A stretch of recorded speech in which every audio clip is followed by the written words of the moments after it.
오늘 본문에서 굉장히 중요한 어떤 그 포인트들이 있다면은 저는 저 세 가지를 꼽아요.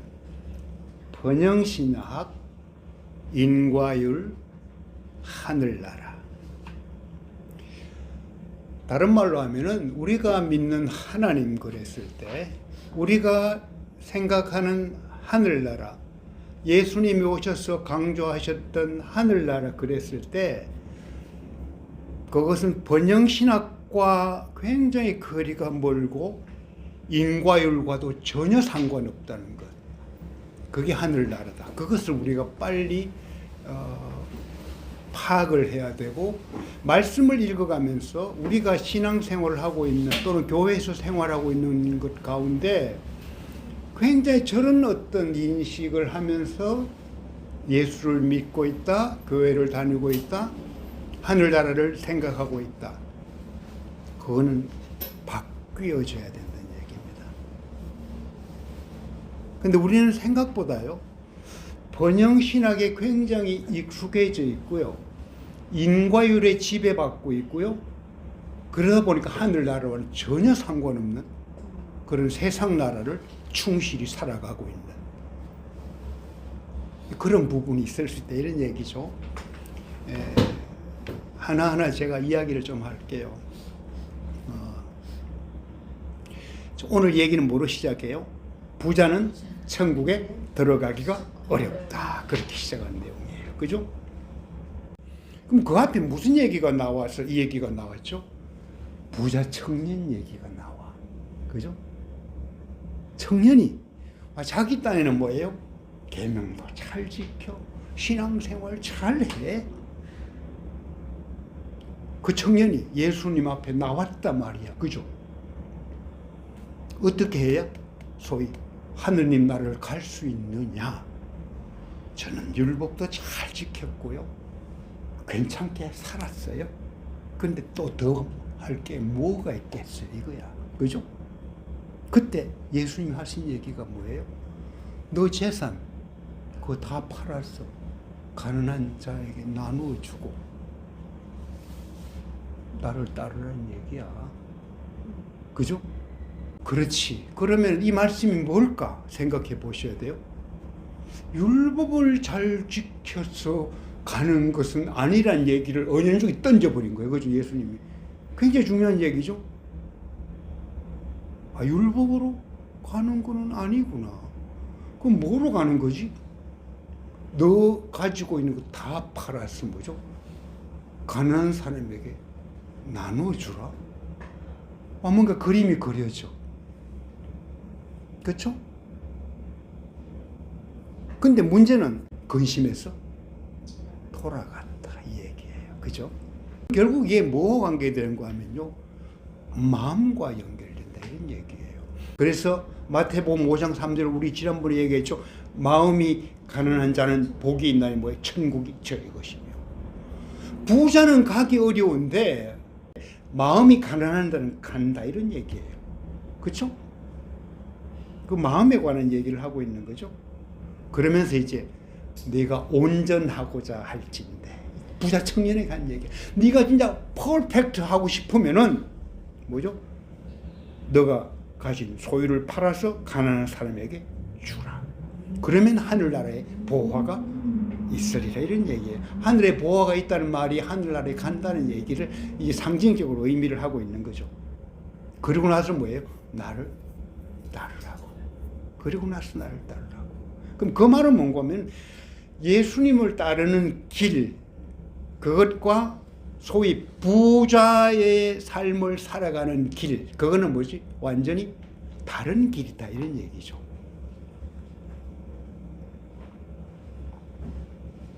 그러니까 부자 청년이 갈등을 하는데요, 계명을 지키는 것보다 중요한 것이 마음 상태, 이 얘기인데요. 계명을 지키는 하나의 숙제란 말이야. 숙제 잘하는 것보다 내가 숙제 앞에 어떤 생각하고 있냐, 이런 얘기예요. 숙제를 대하는 마음이 어떠냐, 이런 얘기예요. 그러니까 율법의 정신들이요, 사실은 사랑이 율법의 완성이라고 그러잖아요. 그죠? 그럼 이 부자 청년에게 있어서 그 율법 잘 지키는 것보다 중요한 게 뭐예요? 사랑하는 거지. 그 사랑은 뭐로 나타나죠? 이웃을 향해 손을 내미는 거지. 내 모든 것들을 다 포기하는 거지. 그렇죠? 그러니까 우리가 어떤 다른 사람을 향해서 내가 손을 내미는 마음이 생겼다? 그건 어떤 면에서죠?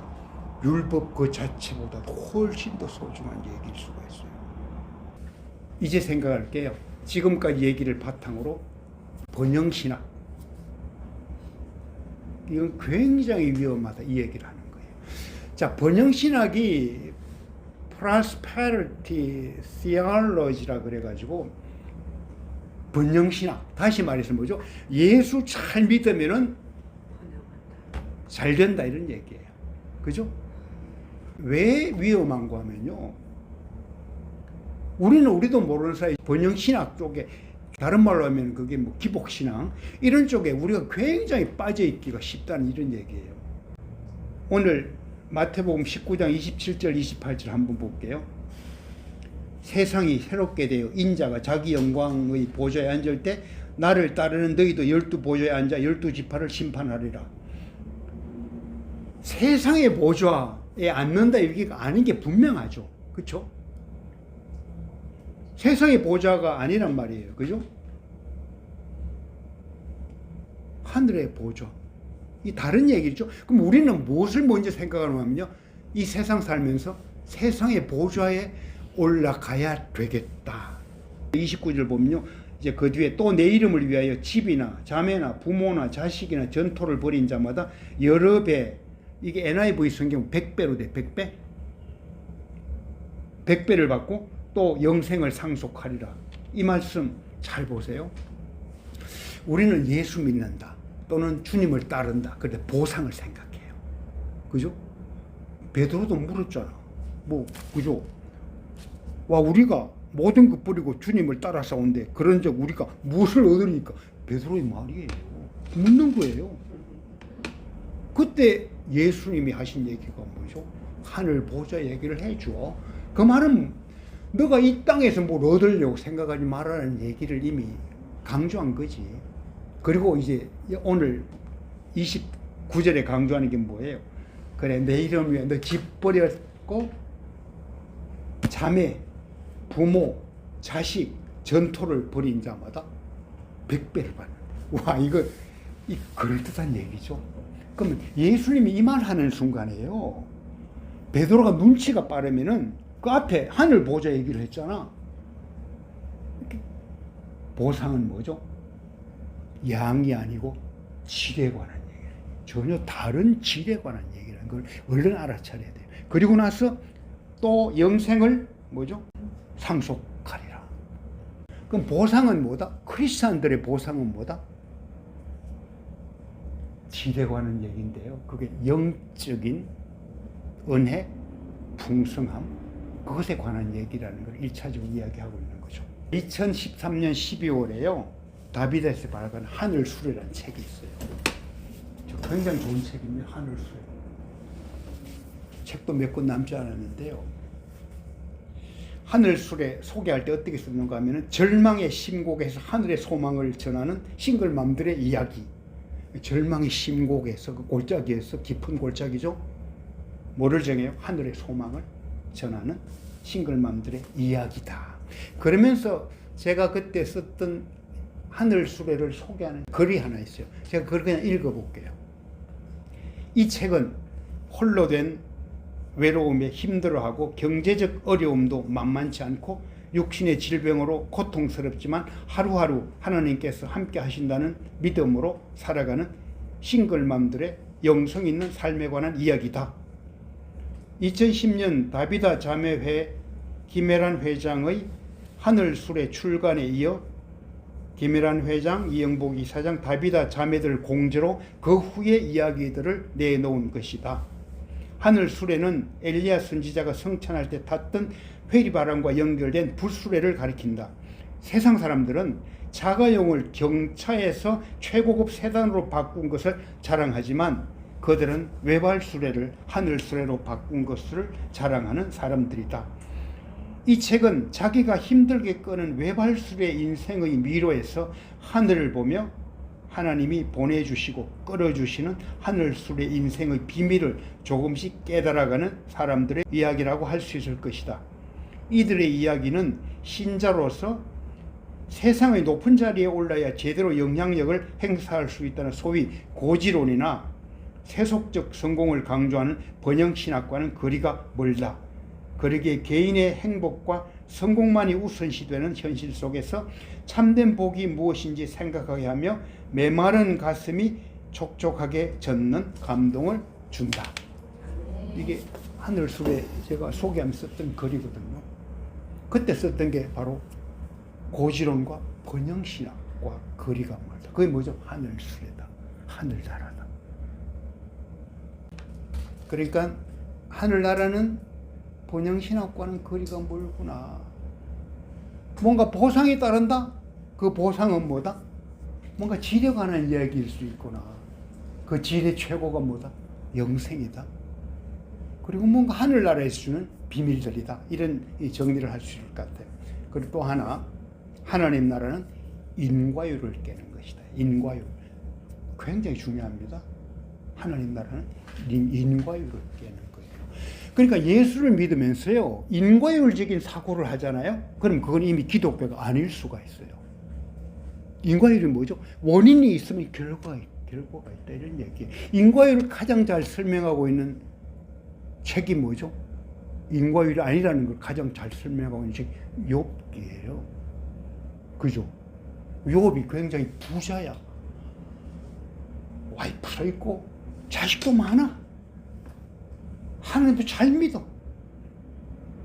사단이 그걸 보고 셈이 났어. 그죠? 그때 한 얘기가 뭐예요? 아, 하나님 잘 먹고 잘 살고 괜찮으니까 하나님을 섬기지 빼앗아 보십시오. 그게 원인과 결과를 얘기하는 거거든요. 아니, 그건 잘 사니까 하나님 잘 믿는 거지. 한번 그냥 힘들어 보고 한번 빼앗아 보세요. 그래도 하나님 잘 믿는 거예요. 욥기 전체가 뭐지? 인과율을 깨는 거예요. 욥의 세 친구들이 있죠. 엘리바스, 빌닷, 소발.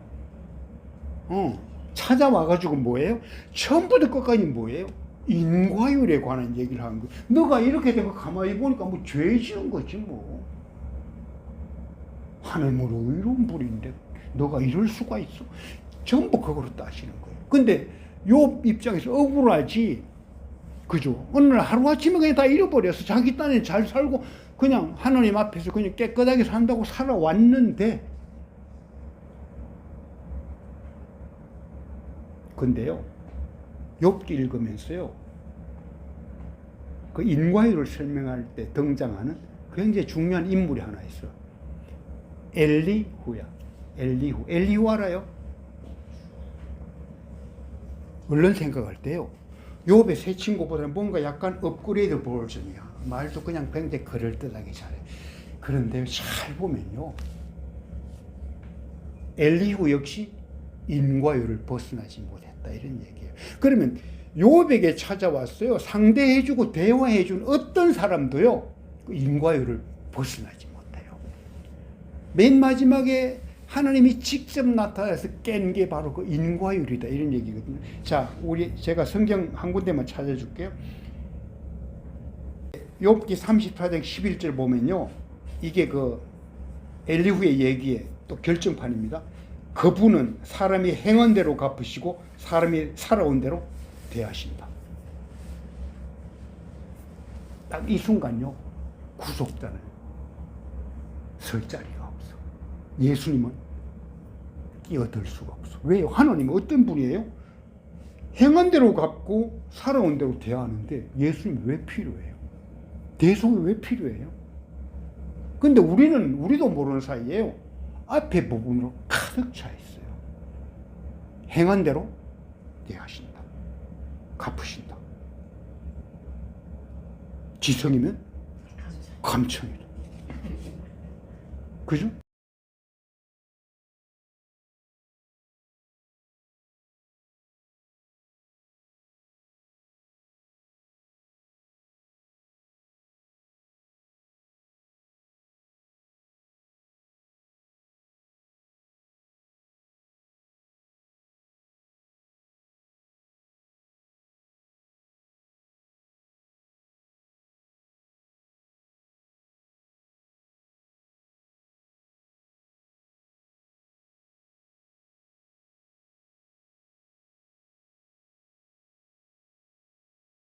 오늘 마지막 얘기가 뭐예요?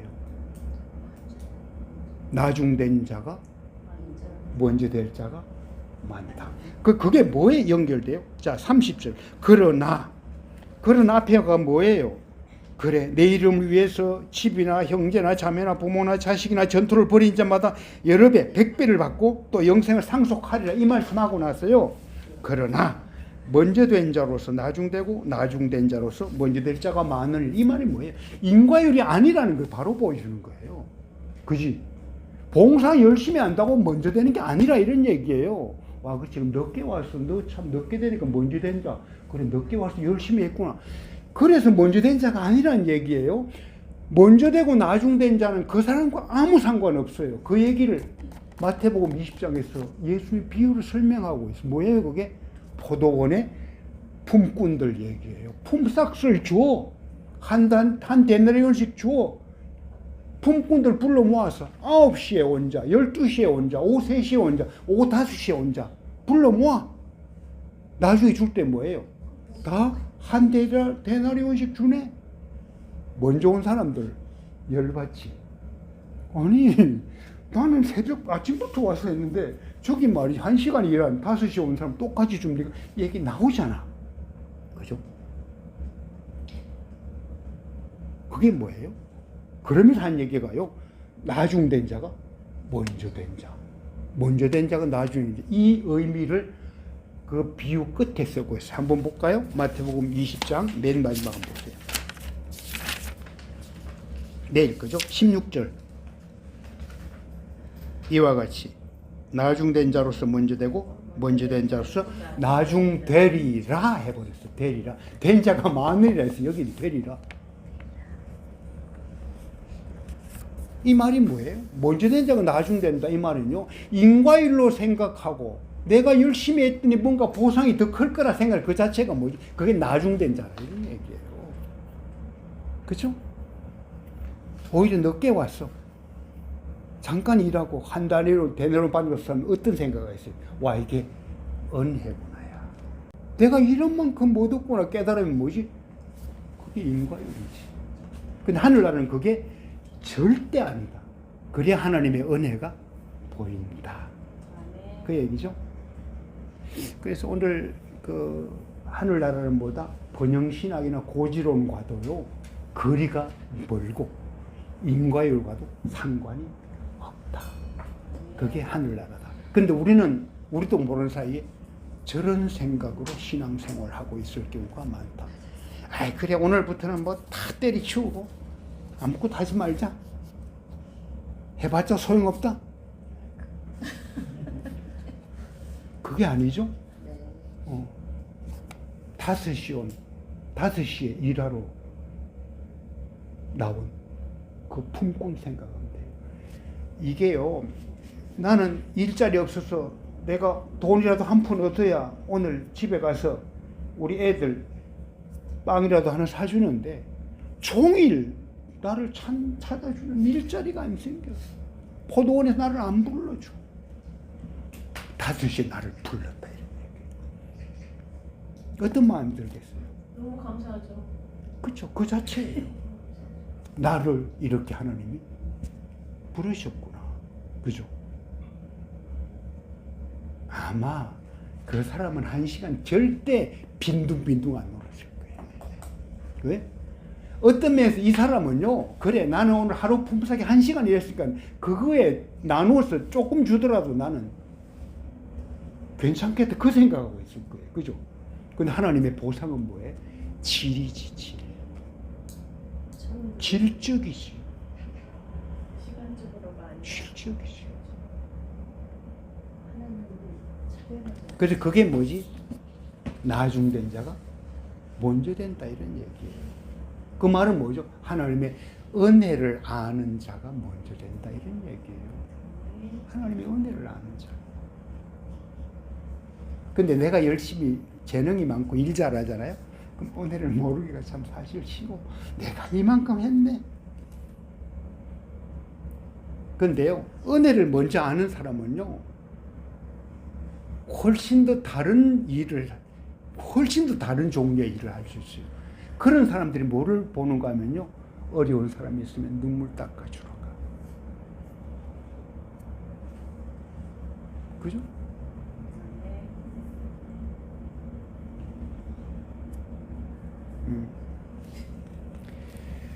그래요. 정리들은 여러분들이 하시고, 우리 다비다가 걸어온 길, 제가 하늘수로에서 이야기한 대로요, 번영신학 생각하는 사람들이 모인 곳이 아니라는 거. 그죠? 인과율 제거는 진짜 그게 있어요. 인과율은 기독교와 전혀 상관없는 거예요. 예수님이 오셔서 그것부터 이렇게 깨기 시작한 거지. 그게 아니라는 걸 깨기 시작한 거죠. 깨는데 그걸 어떻게 깨어가느냐. 가만히 보니까 다 의인은 없나니 하나도 없다는 그 얘기가 왜 나오는가 하면요. 율법의 행위로 구원을 얻을 사람 아무도 없네. 오늘 이상의 부자 청년 자기 한다고 자랑했지만요. 너를 위해서 할 얘기가 따로 있단다. 너 계명 지켰다고? 형제들 안 미워했어? 그 얘기 여기 나오지도 않았지. 그 얘기까지. 그만 이 부자 청년 율법도 안 지킨 거예요. 따지고 보면 예수님이 생각한 수준에. 그죠? 그런데 그거 자랑 안 해? 그러면 좋다. 너 그거 팔아가지고 너 아주 쉬운 거 내가 숙제 하나 내줄게. 너 그거 해봐. 그죠? 율법의 완성이 뭔 줄 아느냐? 사랑이란다. 너 그것도 못하면서 어떻게 율법을 지켰다고 하느냐? 우리는 대단한 복음으로 이렇게 초대받았는데 그 놀라운 복음을 단순히 어떤 번영신학 정도의 복음으로 그렇게 생각하지 마십시오. 예수 잘 믿고 부자 됩시다. 전혀 다른 얘기죠. 그 말 딱 하는 순간, 그럼 너 돈 다 팔아. 어려운 사람 나눠줘. 그 뒷얘기죠. 후속편이잖아요. 그죠? 그래요. 오늘 하나님이 우리 다비다를 이끌어 오신 소중한 정신이 있다면 저는 그거라고 생각해요. 외발수레 인생을 살다가 하늘 수레로 그것이 나에게 경험된 거. 그죠? 하늘 수레를 아는 자들, 하늘나라를 아는 자들. 그렇죠? 윤미해가 울 때 가서 안아주는 거. 주의 이름으로 사랑합니다. 주의 이름으로 축복합니다.